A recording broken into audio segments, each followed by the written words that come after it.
After 3 years of silence, I received a letter from my daughter, and my heart nearly jumped out of my chest with joy. I was about to open it when my wife shouted, "Stop!" I asked, "What's wrong?" She pointed and whispered, "Can't you see?" I looked closer, and what I saw shocked me to the core. Before we continue, please subscribe to the channel and write in the comments what time it is where you are now. My hands trembled as I reached for the mailbox. Something about the white envelope on top made my pulse quicken before I even saw the handwriting. 3 years of empty mailboxes had trained me not to hope, but there it was, Naomi's careful script spelling out my name. August 31st, her birthday. How could I forget? I held the envelope against the afternoon light, studying the familiar curves of her letters. The return address showed her Lincoln Park apartment, the same place where everything fell apart. My chest tightened with possibilities I'd buried long ago. "Minnie!" I called, rushing up the front steps. "Minnie, get over here, quick!" My voice cracked with an excitement I hadn't felt in years. The screen door slammed behind me as I hurried through the living room, still clutching the envelope like it might disappear. "What's all the shouting about?" Minnie appeared from the kitchen, wiping her hands on a dish towel. Her gray eyes immediately found the letter in my grip.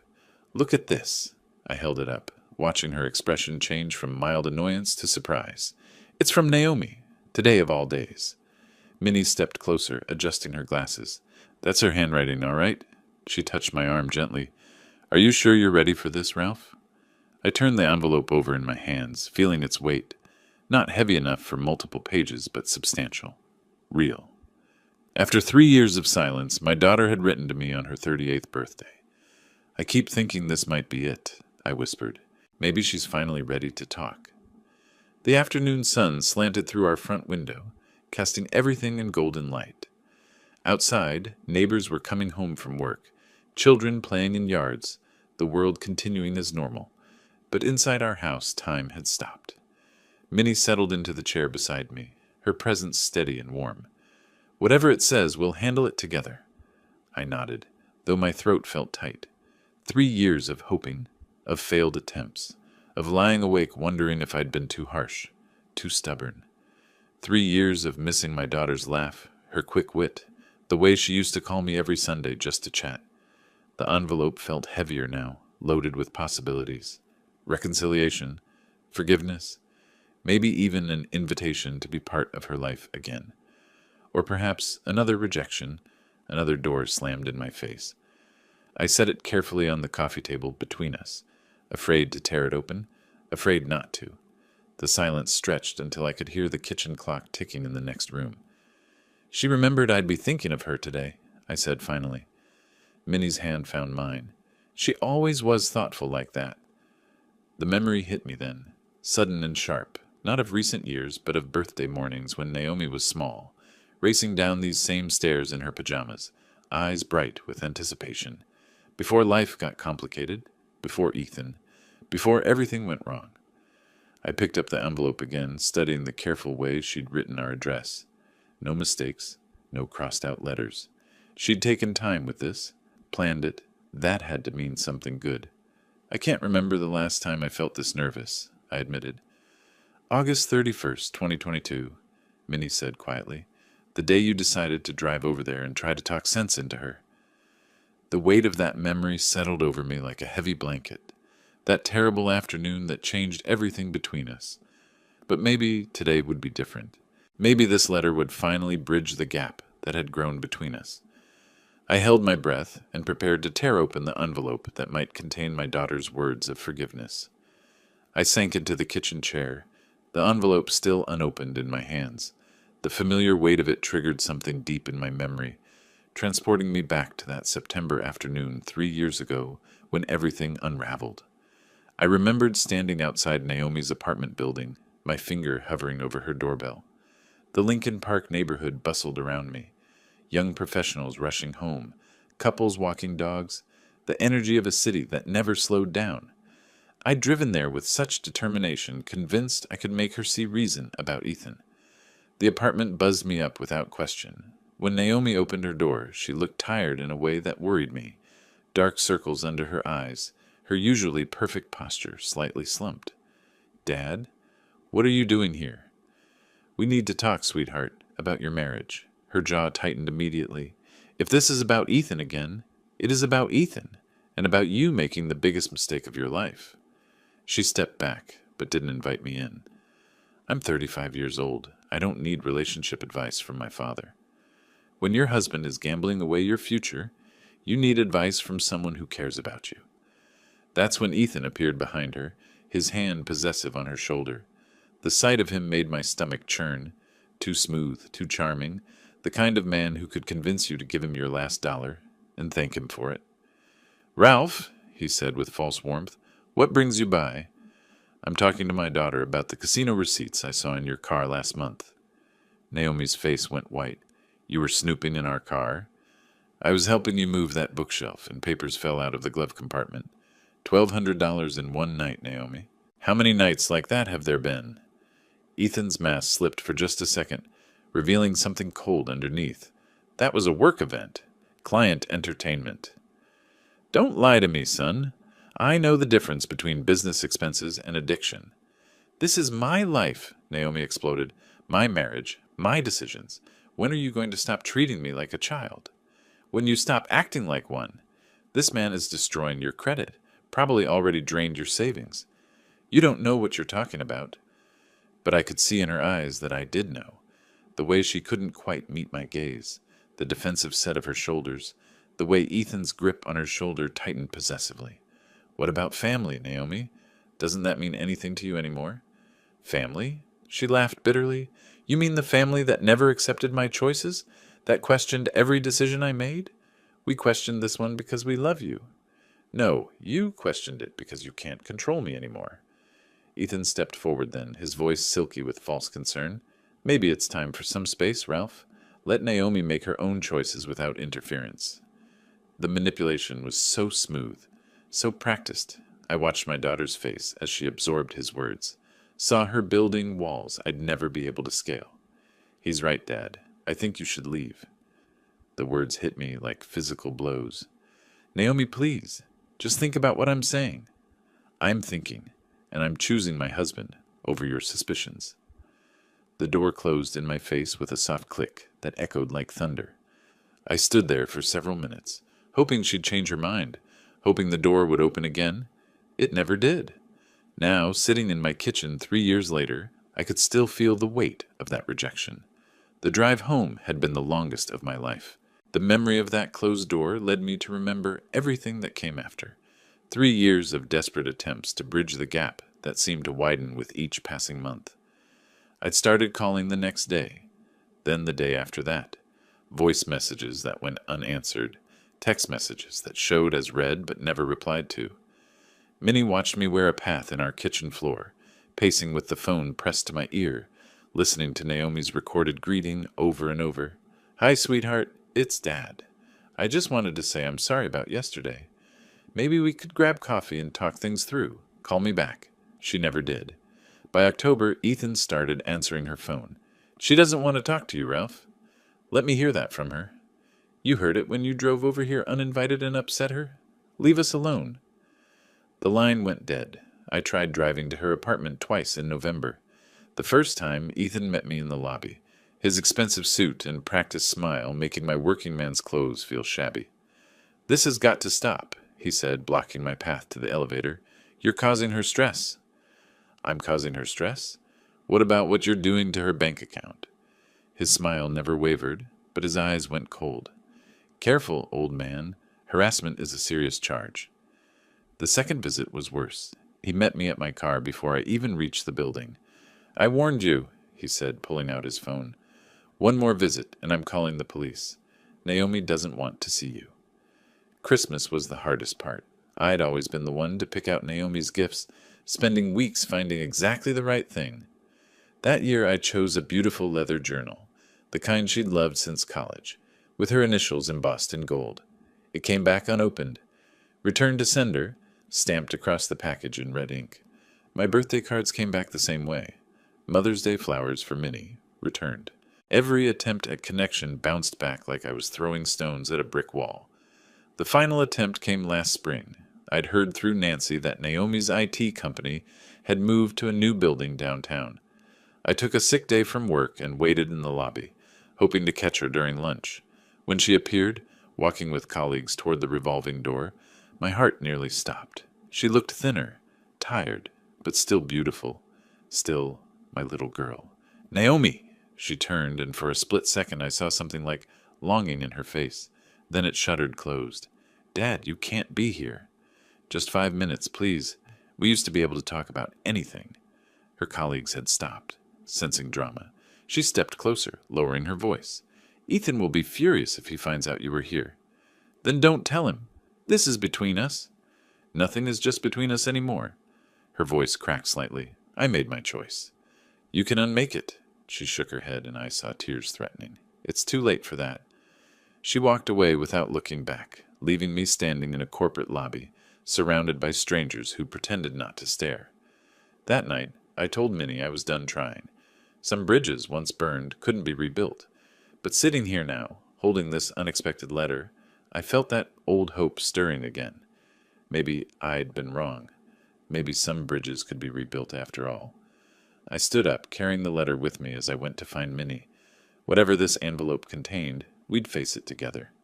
I walked back through the kitchen doorway, the envelope clutched against my chest like a treasure. Minnie sat in her favorite armchair by the living room window, afternoon sunlight catching the silver threads in her hair as she worked on her crossword puzzle. "Minnie?" My voice came out softer than intended, reverent almost. She looked up, pencil suspended midair. "Ralph, you look like you've seen a ghost." "Better than a ghost?" I held up the envelope, my hand trembling slightly. "It's from Naomi. Today, of all days." The crossword book slipped from her lap as she stood. "Are you certain?" "Look at the handwriting. Those careful loops. The way she crosses her T's." I brought the envelope closer so she could examine it. She remembered it's her birthday. She's thinking about us. Minnie adjusted her reading glasses, studying the address with the focused attention she'd once given to student papers. "It does look like hers," she said slowly, after all these years of silence. Maybe she finally understood that family is the most important thing. The hope in my own voice surprised me. Maybe Ethan's control isn't as strong as we thought. She reached for my free hand, squeezing gently. "Oh, Ralph, I've missed her so much." Her laugh, the way she used to call with every little triumph at work. Remember how proud she was when they promoted her to manager? Before he poisoned her against us.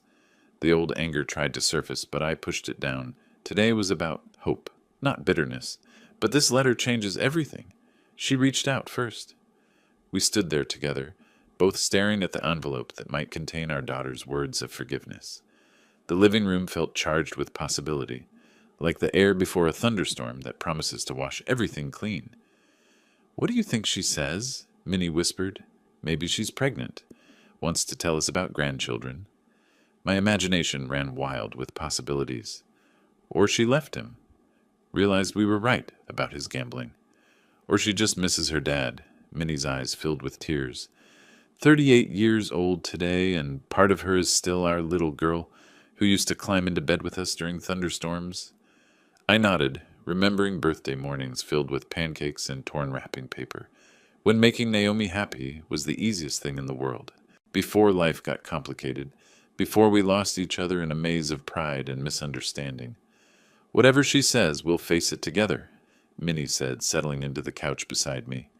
I positioned my finger under the envelope flap, ready to tear it open and discover what our daughter wanted to tell us after 3 years of silence. The paper felt substantial, important, real. "Here goes nothing," I murmured, starting to lift the flap. "Wait!" Minnie's sharp voice made me freeze. My fingers stopped halfway under the envelope flap, Minnie's urgent tone cutting through my excitement like a blade. "Wait for what?"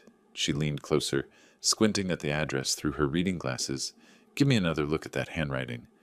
"Minnie, what's wrong?" "Something's not right." She took the envelope from my hands, holding it up to the window light.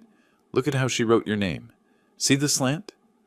I studied the letters more carefully, irritation prickling at my hope. "It looks fine to me." "No, Ralph. Naomi's writing always slanted to the right. Always. 30 years of grading papers taught me to notice these things." Her finger traced the letters. "This slant's left. Maybe she's stressed. People's handwriting changes when they're upset." Not the fundamental slant. That's muscle memory. Minnie held the envelope at arm's length, then close again. And look at the pressure. Naomi has a heavy hand. She presses hard when she writes. These letters are too light. My chest tightened with a different kind of fear. You're imagining things. Am I? Look at this A in Ralph. Naomi makes her A's perfectly round, like little circles. This one has a pointed top. She pointed to specific letters. And she never, ever makes her F's like that. Too fancy, too many loops. Handwriting changes over time. Not this much, not the basic letter formations. Minnie's voice carried the authority of someone who'd spent decades analyzing student work. This person is trying to copy her style, but getting the details wrong. I wanted to argue, to defend my fragile hope, but doubt crept in like cold water. The more I looked, the more the differences became obvious. The spacing between words, the rhythm of the letters, even the way the pen had moved across the paper. It all felt foreign. But who would... I started, then stopped. I don't know. But this isn't from our daughter. The envelope suddenly felt heavy in my hands, not with promise, but with deception. Someone had gone to the trouble of imitating Naomi's handwriting, of using our pain against us. The cruelty of it took my breath away. Maybe I'm wrong, Minnie said softly, seeing the devastation on my face. Maybe she learned to write differently, or... No. The word came out flat and dead. You're right. I can see it now. The careful hope I'd built over the past 10 minutes crumbled like a house made of cards. Someone's playing games with us. We sat in silence, the envelope lying between us, like evidence of our foolishness. Outside, children were coming home from school, their laughter drifting through the window, a sound that once would have reminded me of Naomi at that age. We have to open it, I said finally. We need to know what this is about. Minnie nodded reluctantly. Whatever it is, it's not going to be good news. I tore open the envelope anyway, my hands steadier now that hope had died and been replaced by grim determination. If someone wanted to hurt us, I needed to know how and why. The paper crinkled as I unfolded it, my hands moving mechanically now that hope had curdled into dread. Minnie leaned against my shoulder, both of us peering at the single sheet of white paper. Dear Dad, I read aloud, my voice catching on the familiar word that now felt like a lie. Read it all, Minnie whispered. I cleared my throat and continued. I desperately need your help. I'm in the hospital and require emergency surgery that my insurance won't cover. The doctors say I need $15,000 immediately, or I might not survive. Oh my, Minnie gasped. I know we haven't talked in years, but you're the only one I can turn to. Please don't let our past disagreements prevent you from saving your daughter's life. I need you to immediately transfer the money to my cryptocurrency wallet and wallet number. The random string of letters and numbers felt like gibberish in my mouth. I looked at Minnie, whose face had gone pale. Time is critical, I continued reading. The surgery is scheduled for tomorrow morning, and they won't proceed without payment. I'm sorry it took a crisis to reach out, but I'm desperate. Please help me, Dad. Your loving daughter, Naomi. The letter fell from my hands, fluttering to the coffee table like a dying bird. That's not how she talks, Minnie said immediately. She never called you Dad in letters. Always Daddy or your name. And cryptocurrency? I shook my head in disgust. Naomi works in IT. If she needed money, she'd use normal banking, not some digital nonsense I don't understand. She'd never be this formal with you either. Even when she was angry, her letters had personality. This sounds like it was written by a robot. I picked up the letter again, scanning for any detail that might feel authentic. Nothing. No mention of her job, her life, no personal touches that would prove this came from my daughter. Just a generic plea designed to extract money from a desperate father. Who does this? My voice cracked with rage. Who targets grieving parents with fake letters from their children? Someone who knows about our situation? Minnie's analytical mind was working now, past the initial shock. They knew Naomi's name, our address, that we've been estranged. This isn't random. But how could they know to use her handwriting, to send it on her birthday? We stared at each other as the implications sank in. Someone had researched us, studied our family dynamics, crafted this deception specifically to wound us where we were most vulnerable. The violation felt almost physical. $15,000, I said, reading the amount again. They really thought we'd fall for this? You were ready to tear open that envelope with pure joy 5 minutes ago, Minnie pointed out gently. If I hadn't noticed the handwriting... She didn't need to finish. I would have believed every word, would have been calling banks and trying to figure out how to send cryptocurrency to save my daughter's life. The scammer had counted on my love, my guilt, my desperate need for reconciliation. I need to call Naomi, I said, standing abruptly. Right now. I need to make sure she's safe, that this isn't connected to something worse. Minnie nodded grimly. And we need to find out who did this. I walked to the kitchen phone, my hands shaking with a different kind of energy now, not hope, but fury. Someone had weaponized my love for my daughter, and I was going to find out who. The kitchen phone sat on the counter like an old friend, black receiver worn smooth from years of family conversations. I snatched it up, my fingers automatically dialing the number I'd memorized 3 years ago but never forgotten. Come on, Naomi, pick up. The phone rang once, twice, 3 times before her voicemail clicked on. That familiar voice, professional and distant now. Nothing like the warm daughter who used to call me every Sunday. Naomi, it's your father. Please call me back as soon as possible. It's important. I hung up and immediately dialed again, pacing across the linoleum floor while Minnie watched from the doorway. Same result. Voicemail again. Naomi, this is urgent. Something's happened and I need to talk to you right away. Please, sweetheart, call me back. The endearment slipped out before I could stop it, a remnant from when we still talked, when she still cared what her old man had to say. Third try. My hands were shaking now, whether from anger or anxiety I couldn't tell. Naomi, someone is using your name to try to scam us. They sent a fake letter asking for money, pretending to be you. I need to know if you're safe and if this is connected to something bigger. Call me immediately. I slammed the receiver down harder than necessary. She's not answering, I told Minnie, though that was obvious. Maybe she's at work. It's only 3:30 on a Saturday afternoon. Or maybe he won't let her answer calls from unknown numbers. The thought made my chest tighten.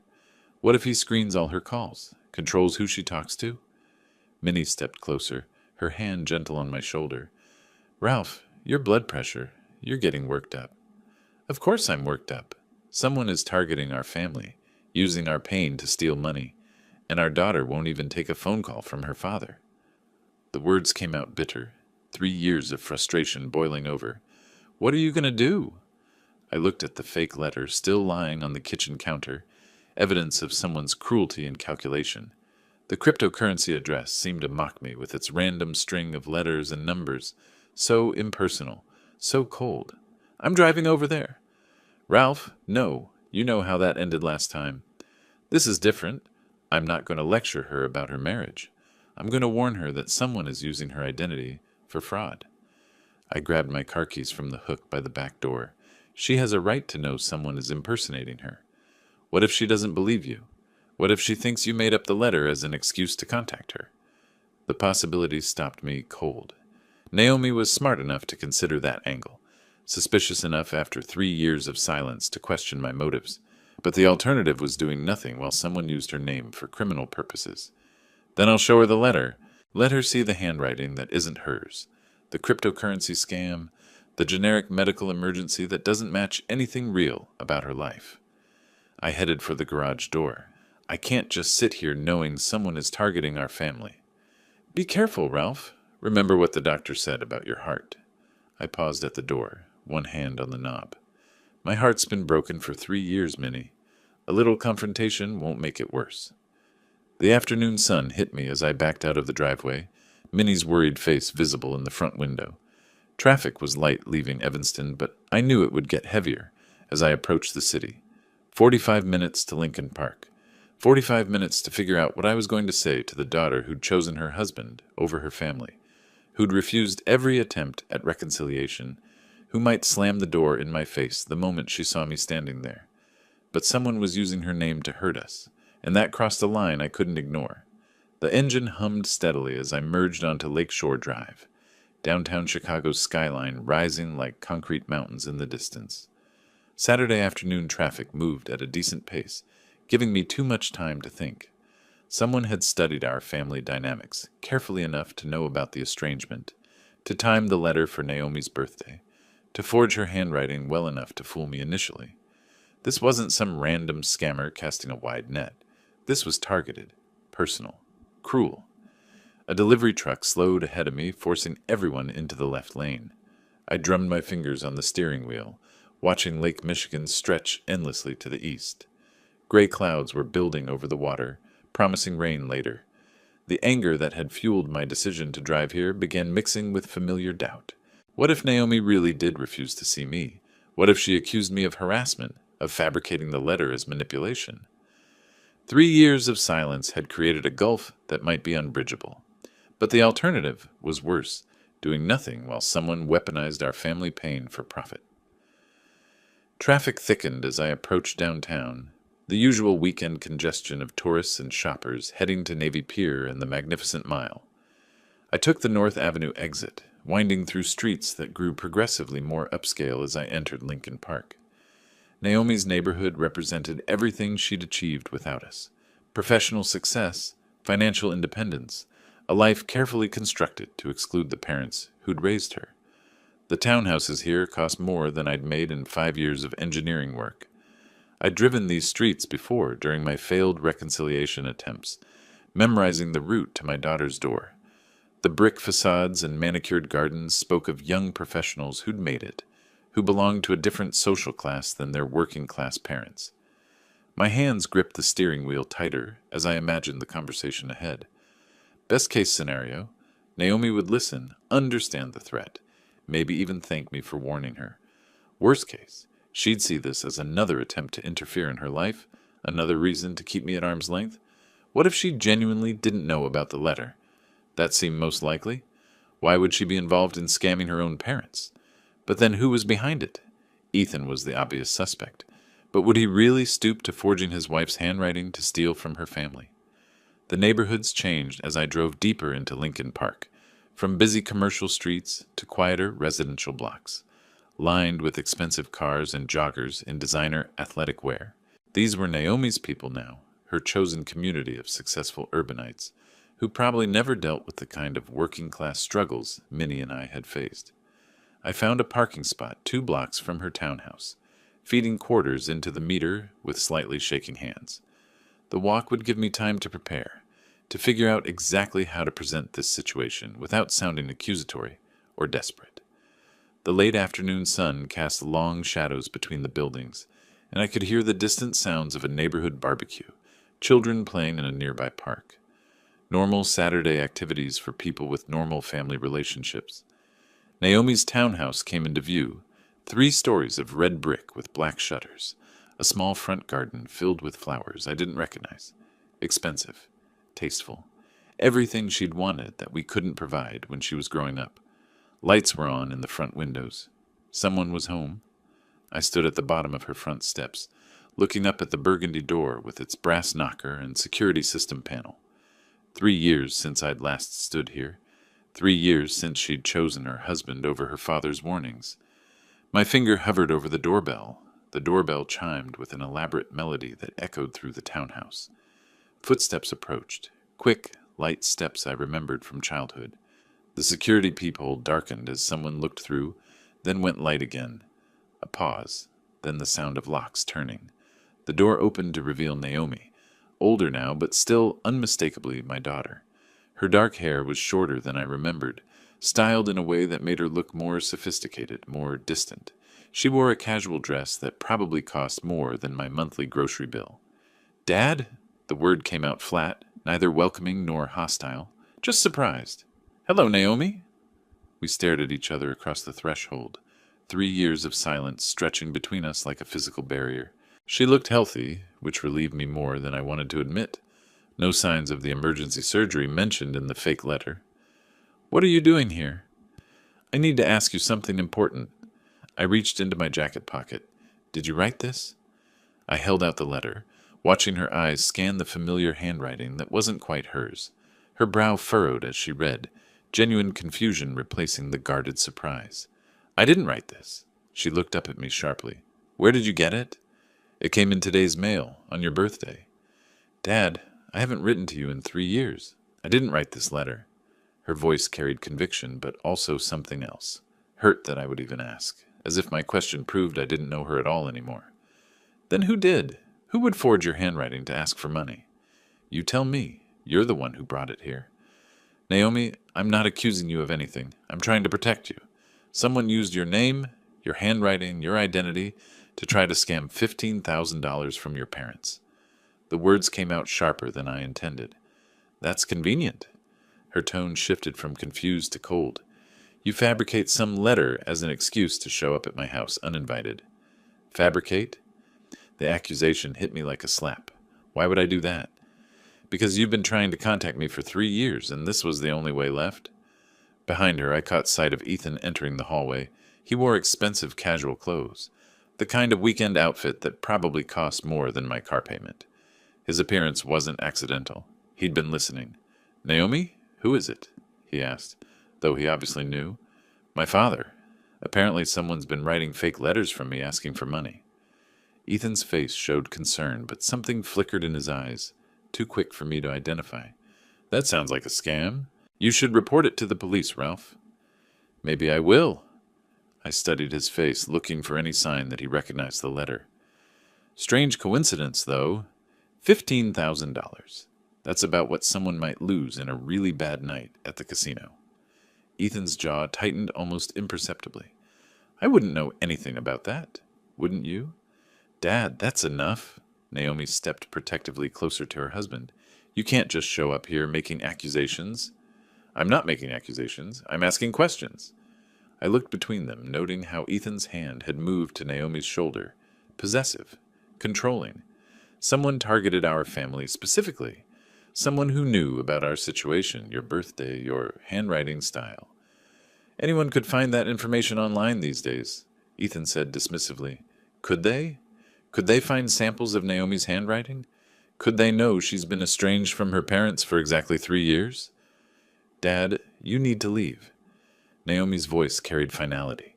I didn't write that letter. I don't know who did, and I can't help you figure it out. Can't? Or won't? Both. She started to close the door. Don't come here again without calling first. I tried calling 3 times. You didn't answer. Then maybe take the hint. The door closed with a soft but definitive click, leaving me standing on the front step with more questions than answers. I'd accomplished nothing except confirming that Naomi genuinely didn't know about the letter, but Ethan's reaction bothered me. Too defensive, too eager to end the conversation. I walked slowly back to my car, the fake letter still in my pocket, feeling like I'd missed something important. The lock clicked behind me with such finality that I almost turned around to knock again. But Naomi had made her position clear.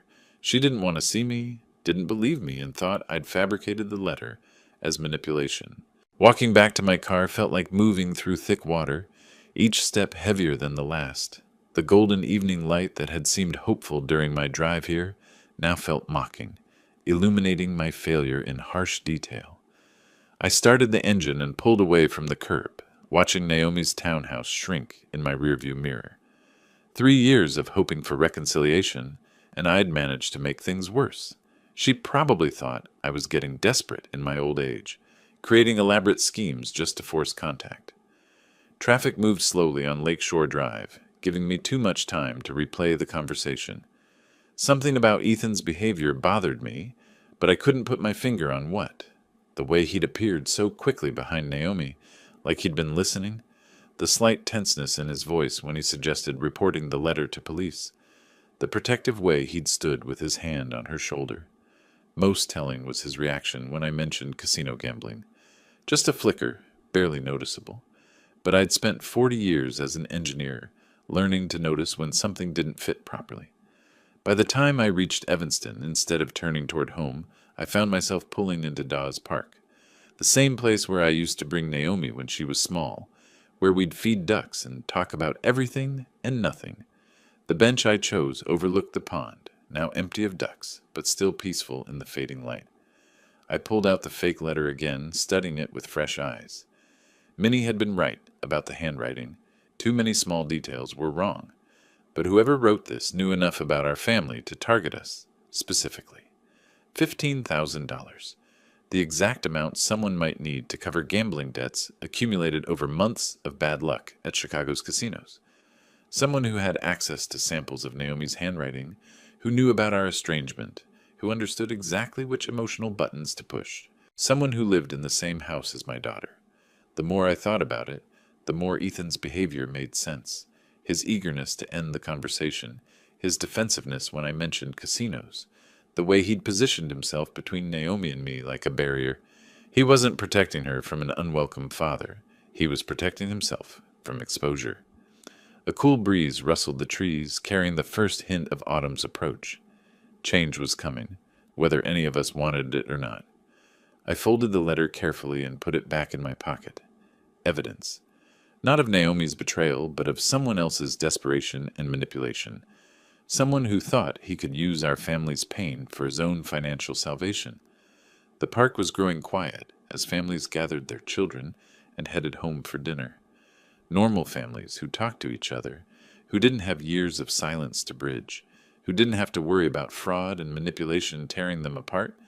But we weren't a normal family anymore. We were a damaged one, held apart by someone who benefited from our separation, someone who needed us to stay angry and distant because reconciliation would mean exposure. Standing up from the bench, I felt something I hadn't experienced in 3 years. Not hope exactly, but determination. Ethan had made a mistake today. He'd shown his hand just enough for someone paying attention to notice.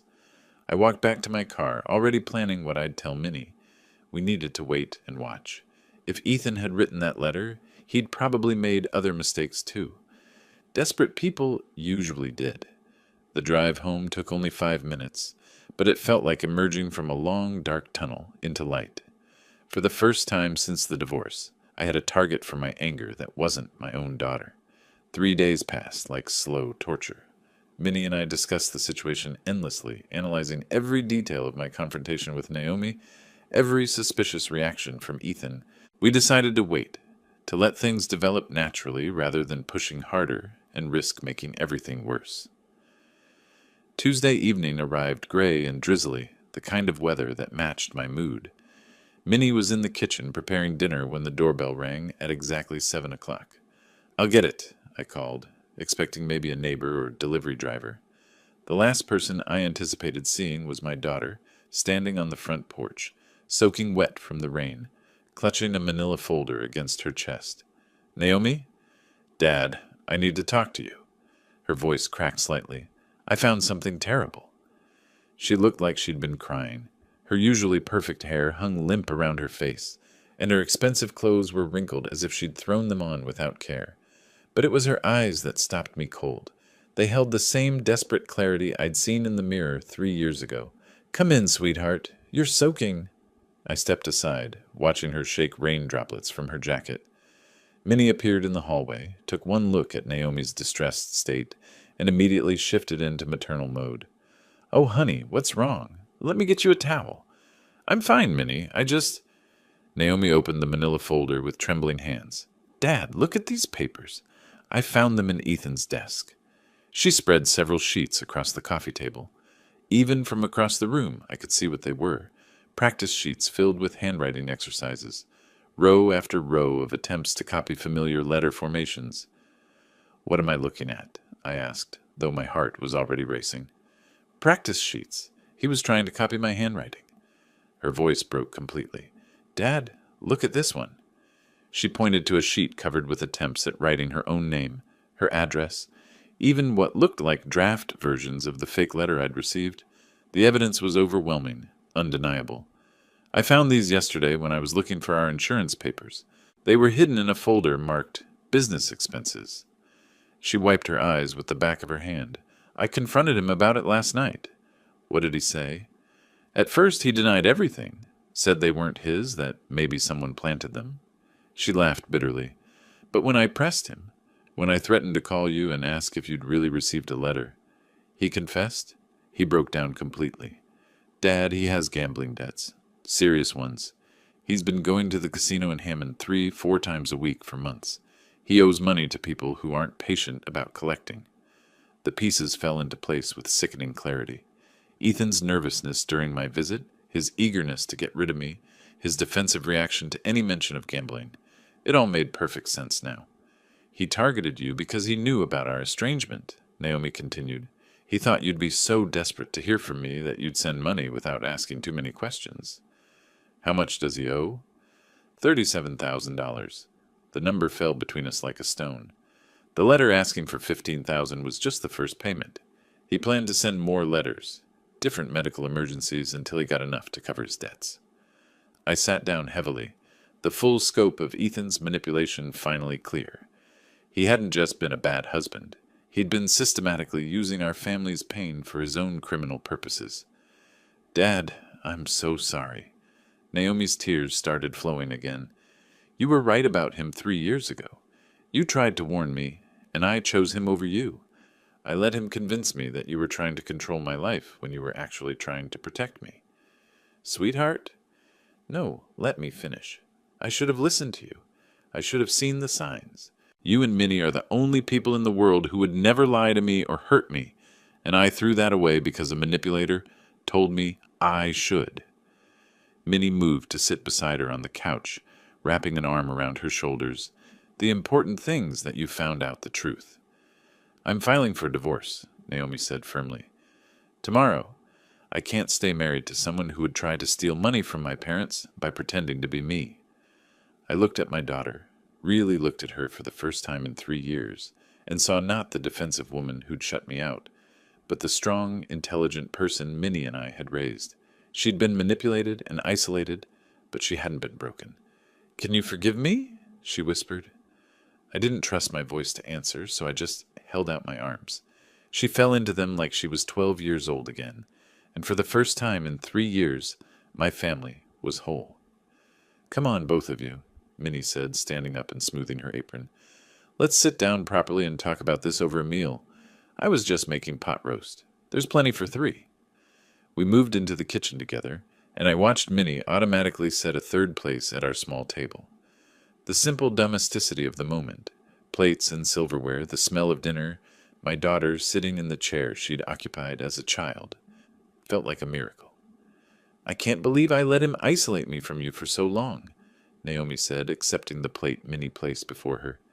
He was so subtle about it, always finding reasons why I couldn't visit, why phone calls were inconvenient, why you two were trying to manipulate me. Professional manipulators are good at their work, I said. Don't blame yourself for being deceived by an expert. But the signs were there.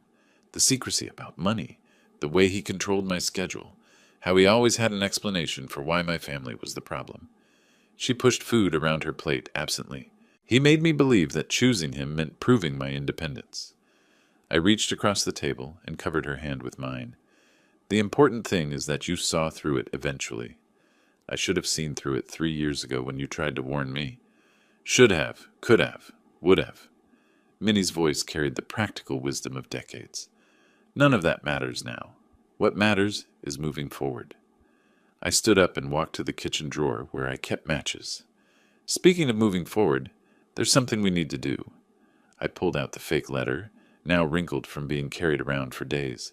This thing has caused enough damage to our family. Understanding immediately, Naomi nodded. We moved to the kitchen sink, all 3 of us crowding around the basin. I struck a match and held the flame to one corner of the letter. The paper caught quickly, curling and blackening as it burned.